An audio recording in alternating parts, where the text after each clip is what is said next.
എടാ നല്ല ഉപ്പിട്ട ചൂടുവെള്ളം കൊണ്ട് ആവി പിടിക്കുക. അപ്പൊ ഈ വേദനയൊക്കെ മാറിക്കോളും. അച്ഛനായിട്ട് അതെ, നിന്റെ അച്ഛനുണ്ടല്ലോ സുരക്ഷാ വാഹനത്തിൽ നിന്ന് താഴത്തേക്ക് അടിയതാ. ഇപ്പൊ കയ്യും പോയി പെടലിയും പോയി.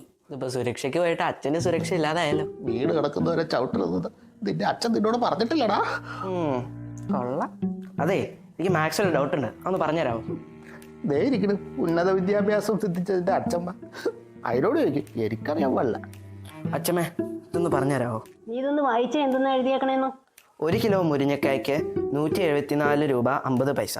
അങ്ങനെയാണെങ്കിൽ 357 കിലോ മുരിങ്ങക്കായ്ക്ക് എത്ര രൂപ? ഓ, ഇത് വളരെ സിമ്പിൾ അല്ലേ. ഇത് 1 കിലോ മുരിങ്ങക്കായ്ക്ക് 174 രൂപ 50 പൈസ. അങ്ങനെയാണെങ്കിൽ 357 കിലോ മുരിങ്ങക്കായ്ക്ക് പെട്ടല്ലോ. ഇതിപ്പോ വലിയ പണിയായല്ലോ. ഒന്ന് പറ അച്ഛമ്മേ. ഷോ, ആ ഇത്രയും വില കൊടുത്തൊന്നും മുരിങ്ങാക്കാൻ മേടിക്കാൻ പാടില്ല. അതുകൊണ്ട് നമുക്കേ 1 കിലോ മുരിങ്ങക്കായ്ക്ക് 10 രൂപ നടാം. അപ്പോൾ അങ്ങനെ നോക്കുമ്പോൾ 1 കിലോ മുരിങ്ങക്കായ്ക്ക് 10 രൂപ. അപ്പോൾ 357 കിലോ മുരിങ്ങക്കായ്ക്ക് 357 10 പിന്നെയും കിട്ടും. ഇത്രയും മുരിങ്ങക്കായ ഒരു വീട്ടിലേക്ക് മേടിച്ചു വെച്ചാൽ ആരെങ്കിലും തിന്നോ? അപ്പൊ അതിന്റെ ആവശ്യമില്ലല്ലോ.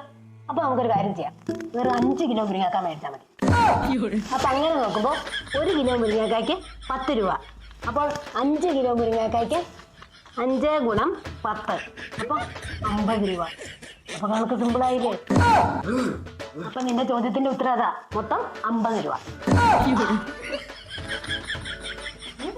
നിന്റെ നൂലാമാല കണക്കുകളൊക്കെ ഉണ്ടെങ്കിലേ മുറി വെച്ചാൽ മതി കേട്ടോ. हे प्रभु हे हरि राम कृष्ण जगन्नाथ प्रेमानंद